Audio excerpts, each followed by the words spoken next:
I'm going to finish up. We did the 4 characteristics of a state. I was explaining what sovereignty meant yesterday. The right to rule. Yes. Okay. And then the 4th characteristic of the state was government, or a politically organized unit, or if you want to define it as an institution through which society makes and enforces its public policies. Okay. Government. All right. So that's just, that's simple stuff, okay? So what we're going to do now is we're going to kind of dig into this idea of how states originate, okay? So your next heading is going to be origins of the state. Origins of the state. And I have 4 origins of the state. How many? 4 origins of the state. So you kind of put ourselves back in time here and look at how states originate. And the first one we're going to talk about is called the force theory. Force, like the force is with you. Force theory.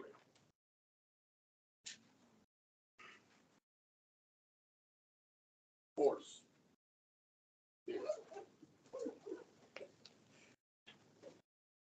Okay, to describe that is where one person or group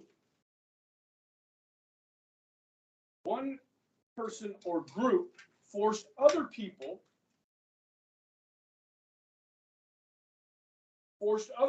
in an area to submit to their power.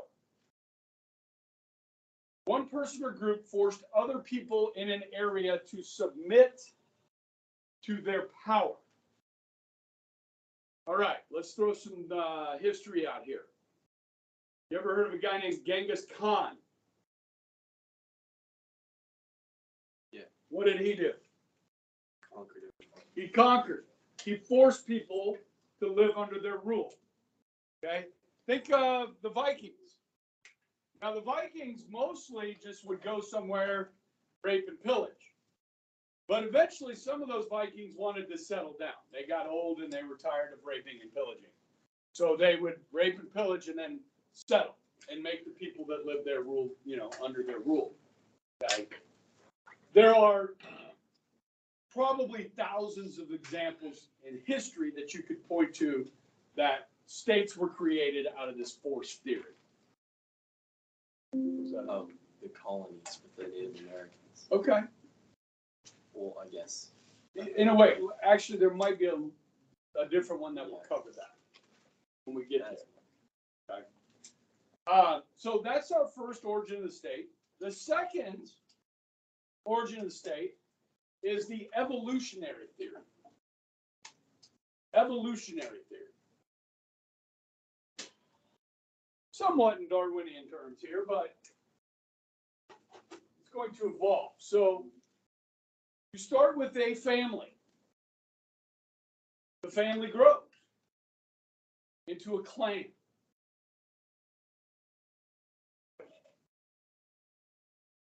The clan grows into a tribe.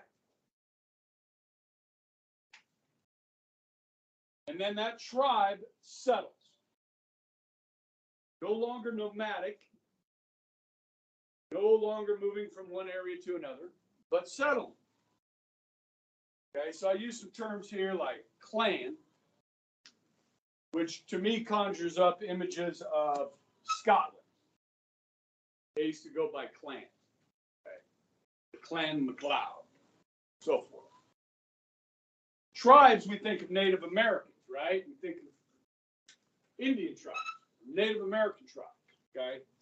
And then eventually settling, not moving from place to place, and you get origins of the state. So the Cherokee Nation, the Shawnee Nation, and so forth. Does that make sense? That's the evolutionary theory.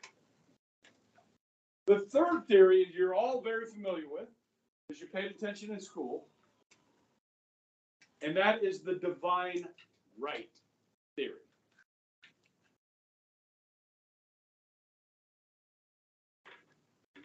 The divine right theory. To describe this, we can just simply say that God gave people the divine right to rule. God gave people the divine right to rule over a kingdom.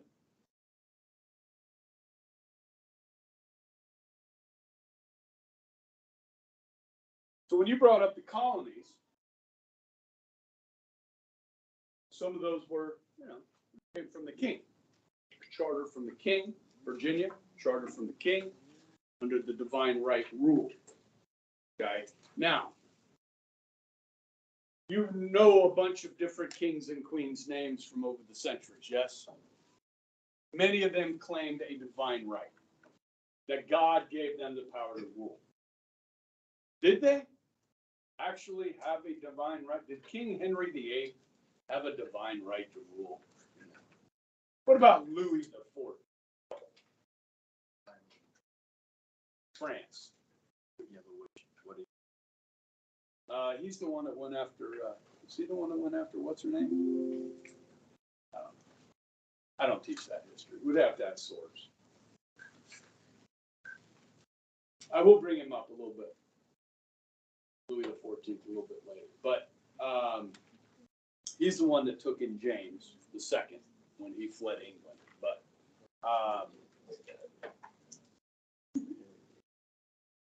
Henry VIII? Yeah. He's a mess. Of course, you have Elizabeth. Elizabeth II just passed away. Right? Now we have King Charles the Third. I believe he's the third. Okay. No, he doesn't have a divine right. Now, so the fourth, now, historically, biblically, was there anybody that God actually gave a divine right to rule? David. And Saul. You guys remember this? Bible? Okay. So I guess, there is legitimate examples of this. I think the rest of them were just claiming it. I don't think God actually gave those people the right to rule. They just claimed it. Yes? Okay. Which is what we are going to reject in the fourth origin of the state. Fourth origin of the state, and the most important one, which is what we used here, was the social contract theory. So the fourth origin state is the social contract theory. We're going to be talking a lot about this. This is where government is an agreement. Government is an agreement between people and government.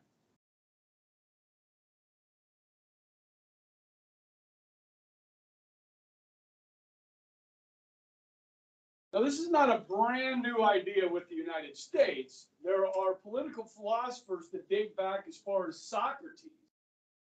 Socrates even talked about this. But, you had the power of the divine right. And that was difficult to overcome. Okay? Socrates said this. You don't have to write this down. But he said this. Socrates was put in jail. Okay? And he said this about being in jail. His argument why he should stay in jail was based on the idea that his entire way of life is based on laws. Because we are a nation of laws. And by benefiting from those laws, which we all benefit from, and agreeing to live in this state, you must agree to the punishment set out by those laws. I've entered into a contract with the government, and I must keep my part. So when we enter into a social contract, an agreement between the people and our government, we benefit from those laws. Laws against murder, speed limits in residential areas, so your kids don't get hit by cars when they're out playing in the yard. We benefit from these laws. But at the same time, while benefiting from them, we must subject ourselves to the punishments for violating them. And if we do not have that, we don't agree to do that, then we do not have a functioning society. So this idea has been around a long time. But to challenge the divine right rule might get your head chopped off, you understand? So to speak about this publicly and say, well, no, the king doesn't have, God did not give king or queen, whatever, to rule over us. They don't have that power. That's going to get you, you're going to lose your head. Yes? Okay, so this is revolutionary thinking. The social contract, okay? So if you have your books, if you would please turn to page 15. This is going to be your homework tonight. Hi, Van. Why do they keep doing this? Wait a second. Lily? Schuster? That's you. I don't know who that is. Oh, no. Almost went down. Okay, so Jocelyn, at home tonight, you're going to read page 15. A brief synopsis of Thomas Hobbes' view on the social contract theory. So within the social contract theory, you have different philosophies within it. Okay? On page 16, you will read a synopsis of John Locke's political philosophy when it comes to social contract theory. On page 17 and 18, this is an excerpt, okay? The second treatise on civil government is hundreds of pages long. This is an excerpt from that is written in English. This English you may have to read once or twice to figure out what it's saying. You know, Shakespearean. Okay? And there's 5 questions. Who wants some points? You want some points? All right. We got takers. Okay? So, 2 grades. Well, hang on. Go to page 19. And you're going to read Rousseau. Okay? So, those 3 synopses are to be read tomorrow or tonight to discuss in class tomorrow. Now, you can do some annotation on it. You can do some highlighting. Remember, those are your books. You can write in them. Okay? So tomorrow, I'm going to come at you with some questions to the class over these political philosophies. And we're going to have a discussion on it. We're going to dig into that. Because, guys, these are really about human nature and what forms of government best serve human beings.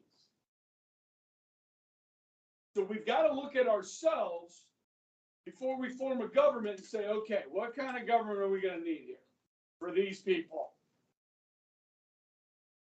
Okay? That's what we're looking at. So that's what we're going to discuss. Now, depending on how good that discussion is, everybody's going to get an A. But you may get 1 point out of 1 point, which is an A. You may get 5 points out of 5 points, which is an A. You may get 10 points out of 10 points, which is an A. Or if you're really good second hour honors government class, and we have a really good discussion, and you bring some stuff to the table that, man, that was very thoughtful. I'm like, okay, this was good. Maybe even Mr. Ebright learned something from you. And I'm like, boom, we're getting 15 points right. Okay? But everybody's going to get A. Depends how much. Yes? Now, 5 questions on page 18. I will create an assignment next hour during third hour or during house. And you can submit that electronically tonight before midnight. Okay. You can write it in your book, take a picture of it. You can open a Word document, save it, submit it. I'll give you 2 points per question, that's 10 points. Okay, that assignment is optional. Okay? All right? Now, you're not going to be like, man, did I get this question right? Okay. This can be challenging for some of you to read. Okay? Do your best. Okay? If you show me you tried, you had a clue, you'll get full credit. Okay? So just do your best on it. Try to understand. Okay? Some of you it'll be easy. Most of you it'll be a little challenging. Okay? Good? So tomorrow with the discussion, I'll have some more things to say about social contract theory, but just understanding these different philosophies after our discussion you're reading tonight, you'll feel pretty good about it. Okay? So that means we're going to change subject again. Okay? We've got a new header. We're going to start looking at different forms of government. Okay? We've been talking about what a state is, what a nation is, how they originate, what characteristics are there. Now we're going to look at forms of government over those states. Now here's where things get tricky. We're going to use different criteria for how we look at forms of government. Okay, so the first criteria we're going to use, forms of government, that's your header. Okay. Forms of government. And then we're going to use geographic distribution of power to separate different forms of government. Geographic distribution of power.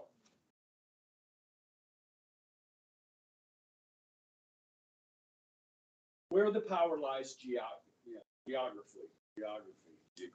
Thank you. Geographically. All right, so first one we're going to talk about here, there's 3 types. How many? 3 types of forms, 3 forms of government based on geographical distribution of power. The first one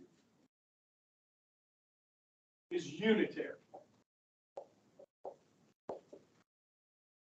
A unitary, and we are going to call these systems. These are systems.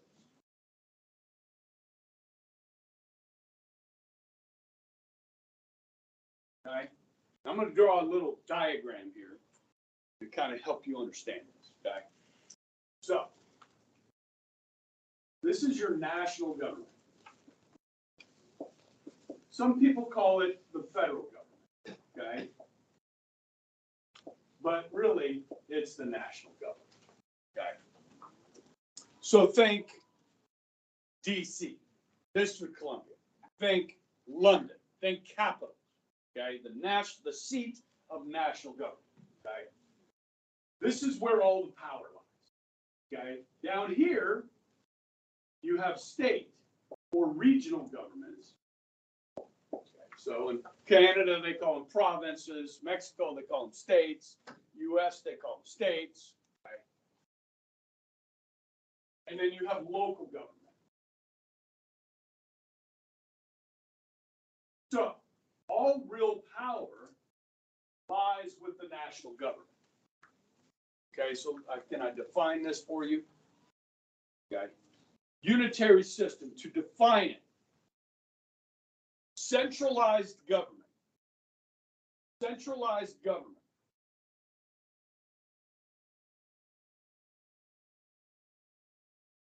Where all the power is held in one location.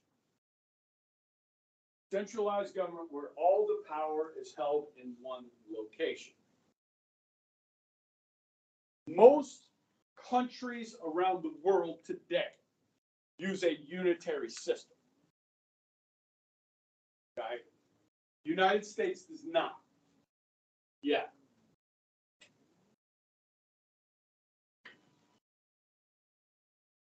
Centralized government where all the power is in one location. So, talk about Britain.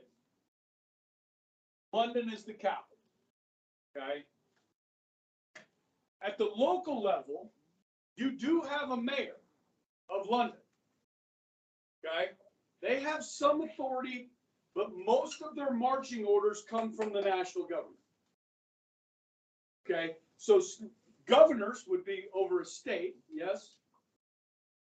So governors have some authority, but most of the decisions are made here. Does that make sense? Okay. In some unitary systems, the mayor or the governor is sent. They're not elected locally. They're just sent to administer government at a local level. Some unitary systems, they elect local leaders and state leaders. You following me? So there's varying degrees of unitary system. Okay. So think the big unit. Okay. The national government's the big unit. There used to be a baseball player. He was a left-handed pitcher, and his nickname was the Big Unit. He was 6'10". He threw 97 miles an hour, and his release point was from over here. So if you were a left-handed batter, you did not want to get in the box against Randy Johnson, the Big Unit. You guys heard of Randy Johnson? Ashton? You know the Big Unit? He's in the Hall of Fame. All right. I'm just trying to give you some different ways to remember this, since you're all huge baseball fans. All right. The second form of government or system of government based on geographical distribution of power, you've all heard of.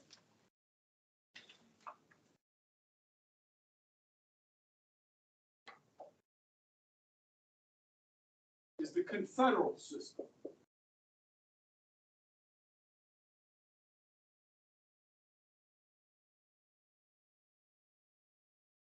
Now we're going to flip the boxes here. Okay? So the national government is very small. The state and local governments have all the power. And they tell the national government what to do.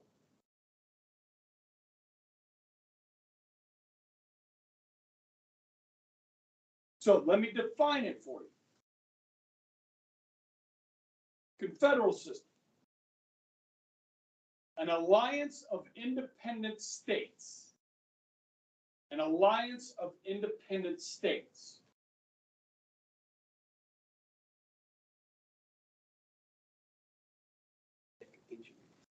Greece today? No. Oh, back then. With Sparta. Yeah, probably. Yeah. That's somewhat of a confederal system. Yeah. And why have we all heard of this?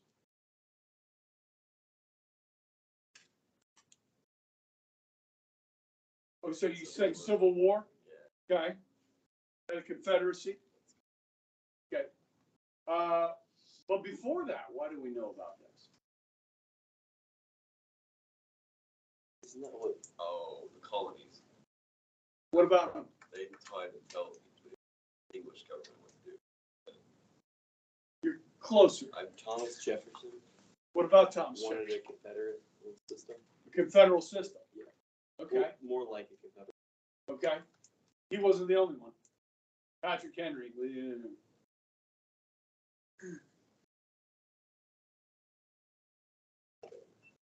What was the name of our first Constitution? The Articles of Confederation. This is why we've heard of this. Because our first Constitution, we had this system where the states retained all the power and national government didn't have hardly any. It was a freaking mess. Now, who uses this today? Not very many. Canada uses it. Okay? Now, wait a second, Monsieur. If Canada has a national health care system. over all the provinces of Canada. How did they get that power if they have no power? Because the provinces gave that power to the national. You follow me? Okay. Now, I don't know how much you guys follow Canadian politics, but I do. Okay. They did some really interesting stuff up there during COVID, like the Australians did. It went bat crap crazy.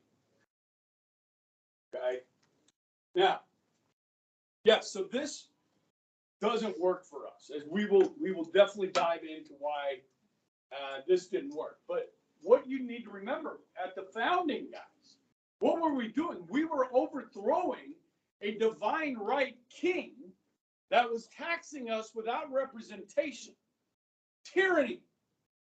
Tyranny. We're overthrowing tyranny from a unitary system. The natural inclination is to rebel against power. So they said, we're not going to give this national government power. We're going to keep it ourselves. Here in Virginia. Here in South Carolina. Here in Massachusetts. Okay?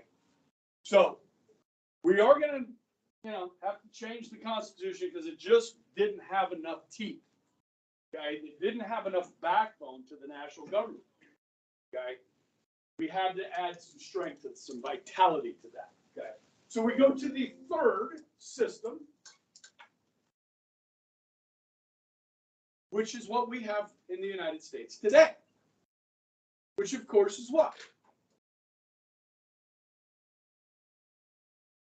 Not democratic. It's geographical distribution of power system. Not unitary, not confederal, but it's okay. Jades?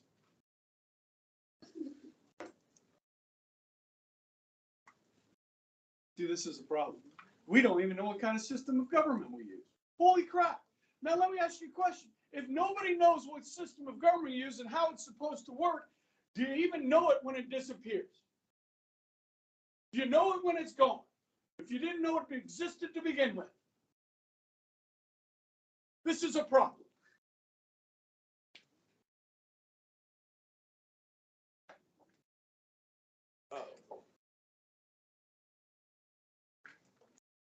Federalism.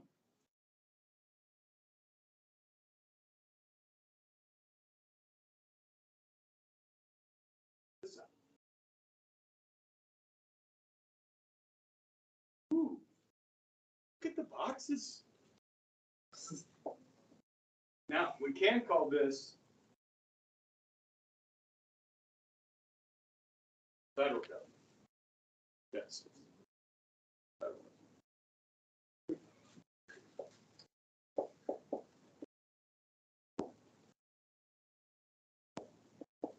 And it's going to look like this, guys.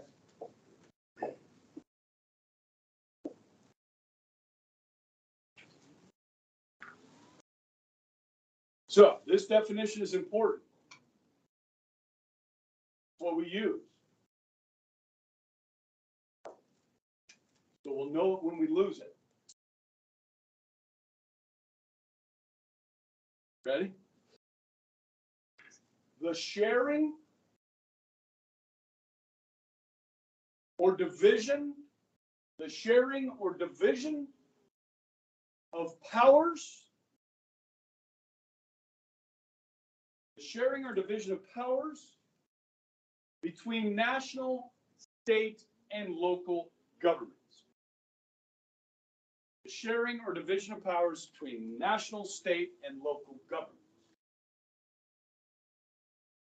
Mr. Ebright now reserves the right to call on any individual in this room on any class day and ask you the definition of federalism. And you should know it off the top of your head. Put a star next to it, underline it, highlight it, know it, love it. The sharing or division of power between national, state, and local governments. Okay? This is a complicated system, okay? So our Constitution lays this out, okay? We also even have a 10th Amendment, the 10th Amendment to the Constitution, which is the last amendment in the Bill of Rights, that reinforces this idea of federalism. So certain powers are granted to the national government. Those powers that are not granted to the national government, nor denied to the states, are reserved to the states or to the people, which is local government. So name a local government around here.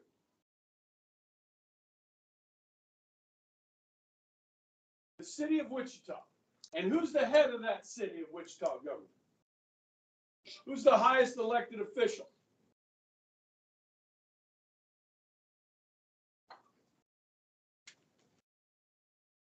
The mayor.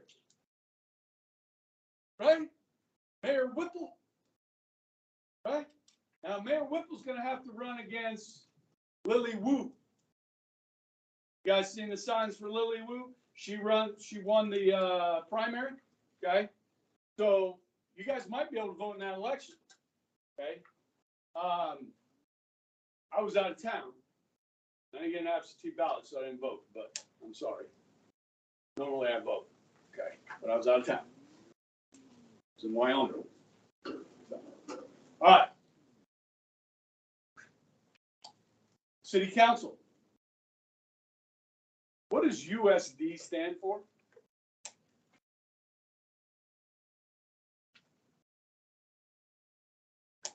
Unified School District, USD 259, 266, all that, right? Those are all local governments made up of school board members that are elected locally. Yes? Those are local governments, okay? And then at the state level, in Topeka, we have the state legislature. And we have people in our neighborhood that represent us in the state legislature that we elect. So there's your state government. And then, of course, the U.S. Congress, or the legislative branch, okay, and the president and the executive branch, and then the Supreme Court, we don't really get to choose that, okay? But, so, who gets to print money? Only the national government. In fact, it says in the Constitution, states cannot print their own money. So powers are granted and denied in the Constitution. Does that make sense? What federalism says is, look, if it's not given to them and it's not denied to them, it belongs to them. Follow me. Perfect example. Nowhere in the Constitution does it mention the power of public education. The word education does not exist in the Constitution. So if it's a power not granted to the national government nor denied to the states or local, who runs education in this country? State and local. So why do we have a U.S. Department of Education when they have no power over education in the Constitution? We didn't have a U.S. Department of Education until 1979. How is that possible? Does the U.S. Department of Education actually have power? Yes. You know how they have power?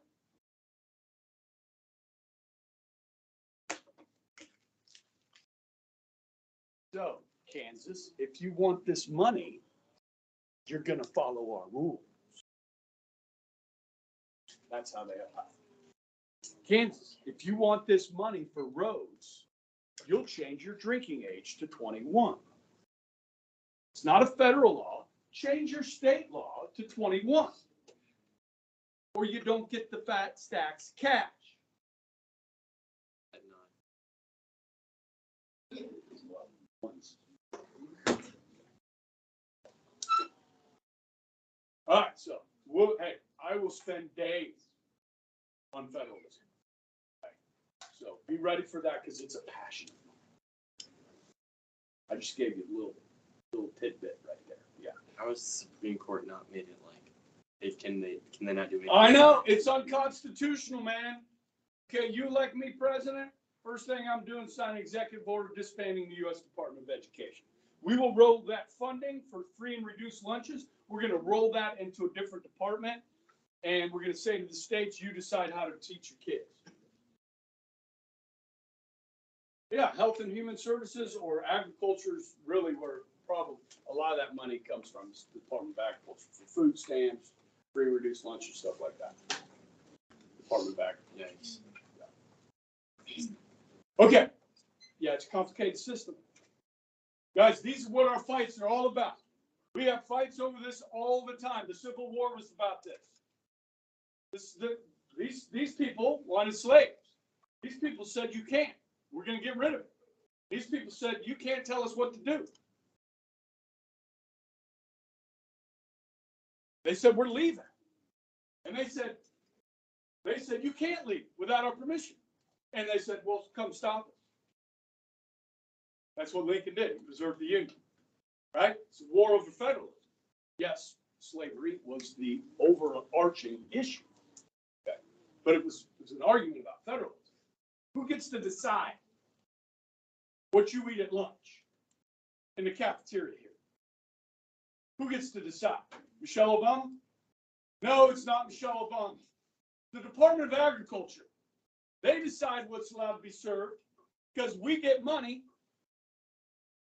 from the federal government, so they decide how much salt is in that food, how many calories are in that food, how many times a week you can serve French fries.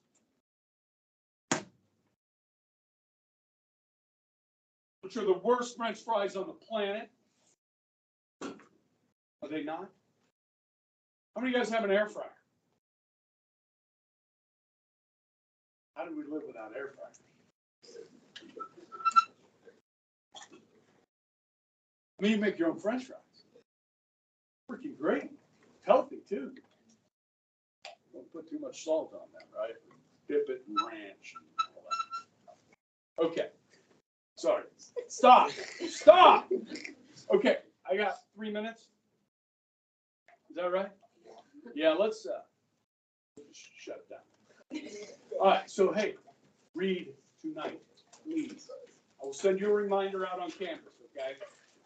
Take those home. Take those books home. Read. I want a good discussion tomorrow.